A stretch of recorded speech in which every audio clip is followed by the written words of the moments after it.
the Radio Forest Podcast. Michael Brewer. Hey, it's Forrest in Boise, Idaho. How are you? I'm good, Forrest. How are you today? I'm doing great. Hey, have you guys ever been out to this area? I think Tom's probably fly fished, right? Well, we have fished, and we've also performed in Boise and other places in Idaho. Beautiful state. 420, of course, one took over the line, probably played a ton. You probably see on streaming it jumps up. But you guys got that documentary coming out. We do. It's coming out on 420, which is apropos. And it's kind of about the history of the band, the song One Took Over the Line, you guys getting together, the folk music scene. You guys really do have an impressive career. What is it, 50 years now of playing all through America? More like 52, I think, actually. Congratulations. Well, thank you.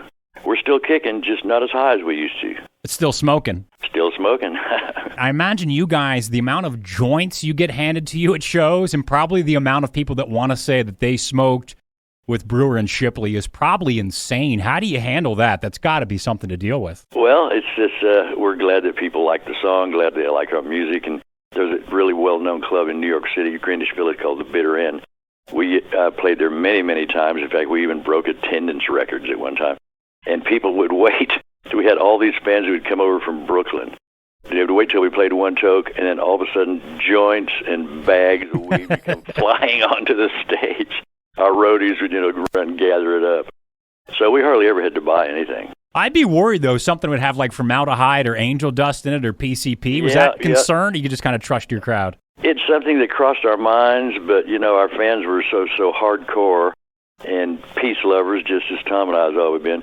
Of course, you got to remember, this was decades ago, too. The world wasn't nearly as dangerous a place as it is now.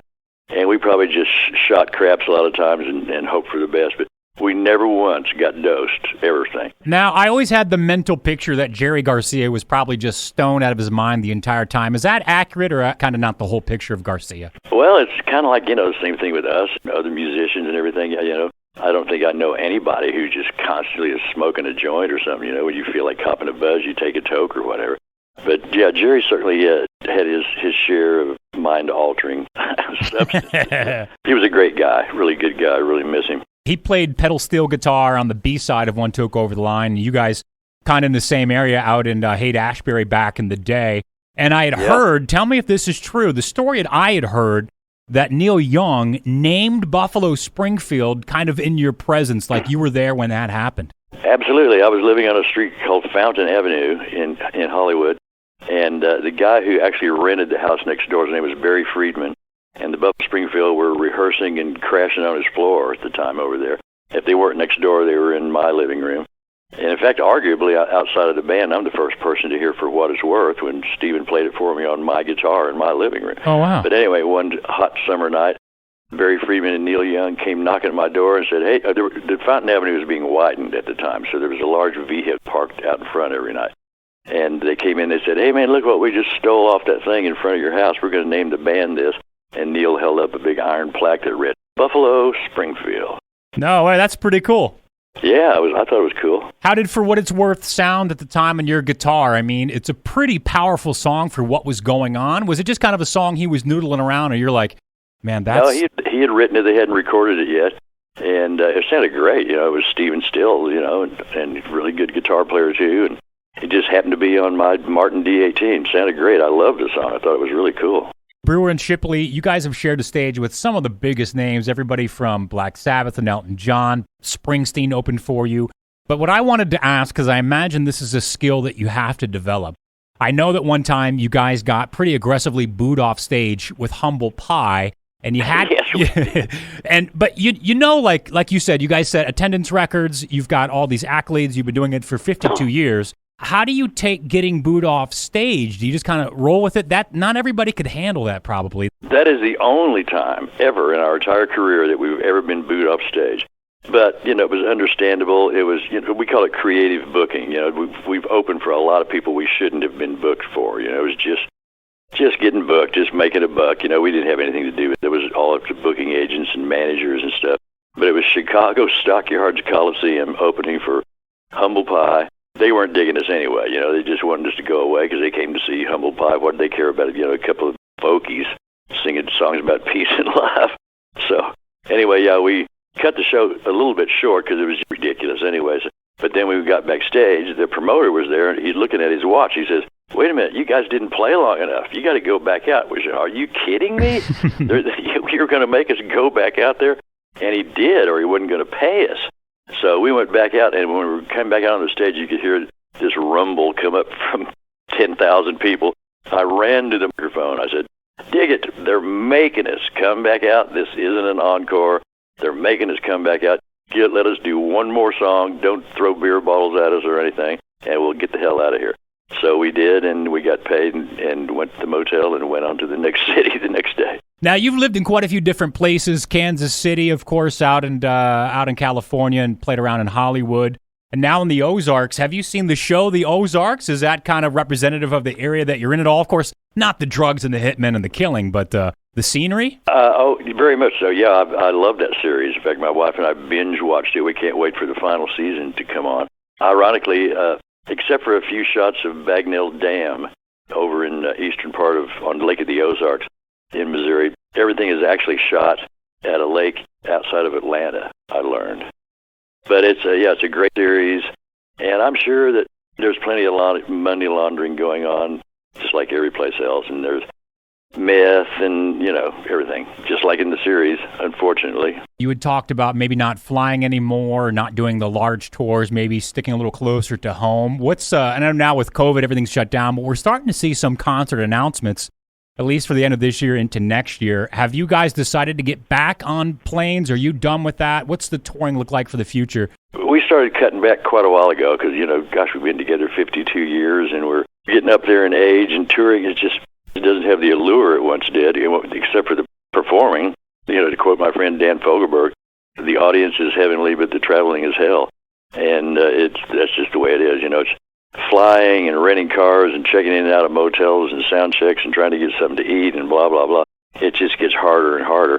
And so we had already started cutting back and trying to limit way more of our shows to not having to get on an airplane, but something we could drive to, With this pandemic, like you said, it's just really put a damper on everything from all artists because it's just been too dangerous to do it. And fans, they're not going to show up because it's too dangerous can't run the risk of catching that stupid thing. In fact, Tom Shipley and his wife got the virus this past year. Fortunately, it was a mild case, but they still suffer some fatigue from it, and they lost their sense of smell and taste. But that came back, although... He says that it's not the same. Things just do not taste the same. Yeah, I had it back July. I still have some fatigue issues, and my taste is different. You had it? Now I can eat a ton of jalapenos. I eat them every morning now because my taste buds aren't the same, and now I can Really? eat a lot. Oh, yeah, absolutely. It's way different. My smell's different, Wow. too. I don't know how to describe it, but it's still not the same, and I'm almost a full year out. Wow. Well, I love jalapenos, but I could never, ever just sit down and eat jalapenos. They've got to be on something, Oh, I fry them up, good. but I didn't used to be able to eat them at all. Yeah, they're great. I don't know why habaneros exist. Those are way too hot. Yeah, absolutely. When you guys were made it onto Nixon's enemies list, at the time, was that a pretty serious thing? It's almost laughable now, but was that kind of like, oh, no, man, maybe we shouldn't be doing what we're doing? And what exactly did the enemies list mean? Well, you got to remember, this is when Nixon had the FCC threatening radio stations with their licenses if they didn't screen so-called drug reference songs.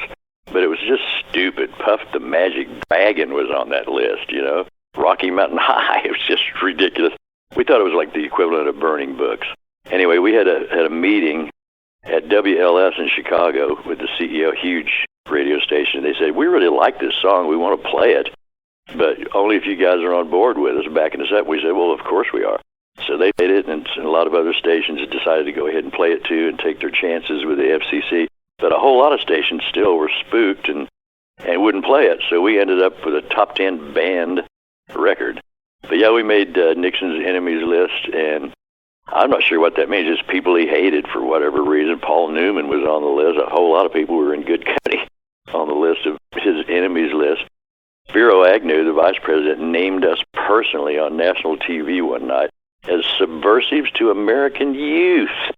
So Tom and I like to apologize to our audiences for ruining their young lives because of our evil song. Now, One Toke was not only in the book, but also a pretty predominant scene in Fear and Loathing in Las Vegas. did that also help kind of boost the status of the band and that song? And what did you think about it being used in the movie? I thought it was great. I read the book, and it was mentioned several times, and Tom and I always said, man, if they ever make a movie out of this, how could they not use our song? And eventually they made a movie, and sure enough, there it was. And we were proud of it, really liked it. It's been in numerous movies. It's in a Bill Murray movie called St. Vincent, and there's other documentaries and stuff. So who would have guessed, after all these years, especially considering that when we wrote it, we didn't even take it seriously. We literally wrote the song entertaining ourselves and to make our friends laugh. Hadn't even considered recording it until the president of the record company said, oh, man, you got to record that song. We were working on our Tarkio album. So we did, and when we finished, we took a break and went down to the Florida Keys to do some fishing, and then we came back and he'd released it as a single, which is a surprise to us. And it was shooting up the charts, and we were in big trouble. So plans for 420, what do the plans for Michael Brewer on 420 every year kind of look like? And you've got the documentary coming out on the same day, so kind of run me through. What's 420 going to be like for you? Well, I've done for years, I've done these 420 interviews for, One Toke and Brewer Shipley or whatever. But this year, I'm doing them specifically to promote the documentary, to let people know about it. And so I'll be staying home, and I'll be dialing up Vimeo on demand and watching the documentary. Do you do a little wake and bake, or what's the, how does it look for you? Oh, what do you mean wake and bake? As soon as you wake up, have a joint. Like the second you roll over. Oh, no. Those days are long gone. I usually wait till about 420, actually. Well, there you go. Again, we're talking to Michael Brewer. It's the brand new documentary coming up on 420. Brewer and Shipley, One Toke over the line and still smoking. 52 years of a folk career. It's just amazing. And you can download. Tell me about the free MP3 at brewerandshipley.com. There's a song there, right, people can get? Well, that's what I've been told, but actually, to be honest with you, I haven't gone to our website in a while, so I really don't know. We'll take each other's word for it. Yeah. Top 10 hit, One Toke over the line, 420, new documentary, Brewer and Shipley, One Toke over the line. Michael Brewer, an absolute legend, man. Thank you for taking the time today. I really appreciate talking to you. Hey, it's my pleasure. Thank you for giving me the time to help promote our documentary.